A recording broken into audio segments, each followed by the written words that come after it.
Hello students, welcome to this special video lesson designed by Rishi Sir.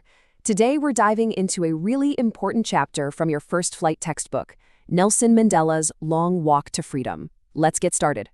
So let's set the scene. The date is May 10th, 1994. This is a huge day in history. It's the day Nelson Mandela is sworn in as South Africa's first black president, finally putting an end to centuries of white rule. And these words, these powerful words, are from his inauguration speech. Just, can you imagine the pressure? No?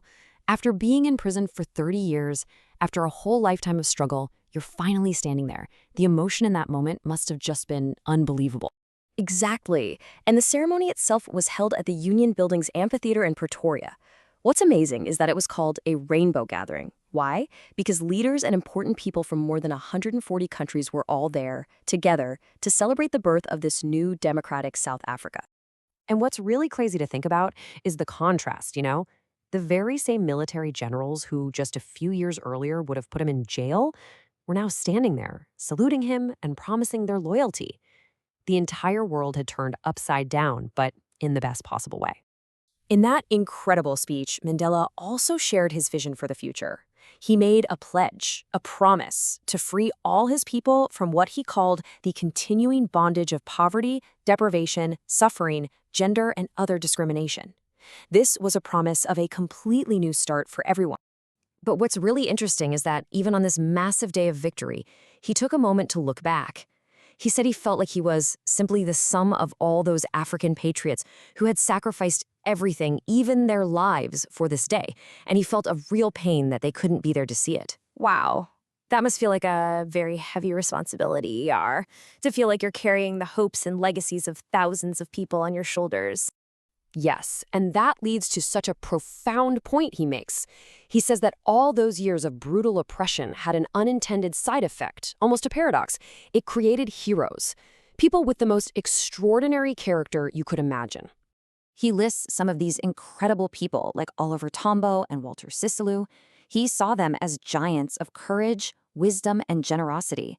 And he says that it was from comrades like these that he truly learned what it means to be courageous. And this, right here, this brings us to one of the most important lessons, one of the biggest takeaways from the entire chapter, his definition of what courage actually is. So, for Nelson Mandela, courage is not about having no fear. It's about the triumph over that fear. He says the brave man isn't the one who doesn't feel afraid, but he's the one who conquers that fear. See, that's the point, yaar. It's not about being fearless. It's about acting despite the fear. That idea is a real game changer, I think.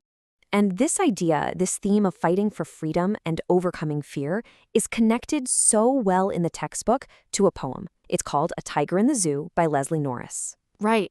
Welcome to our poetry corner. So the vibe check on this poem, it's intense. It's really sad, but also very angry. It's all about that feeling of being trapped and powerless. The poem basically creates a strong contrast. It shows the tiger's life trapped in a small zoo cage and compares it to how it should be living, wild and free in the jungle. It's a perfect illustration of confinement versus freedom. Oh, okay, I get it now. The cage is a metaphor for any kind of oppression, like apartheid was, and the jungle, that's the natural state of freedom that Mandela and everyone else was fighting to get back to. How to manage this tension, no? That's a perfect connection. Okay, let's wrap this up and head into our takeaway zone. We're going to quickly go over the main themes and literary devices from this chapter. These are the points you absolutely have to remember for your exams.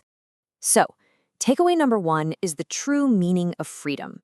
See, for Mandela, it wasn't just about freeing the people who were oppressed. He believed that the oppressor is also not free.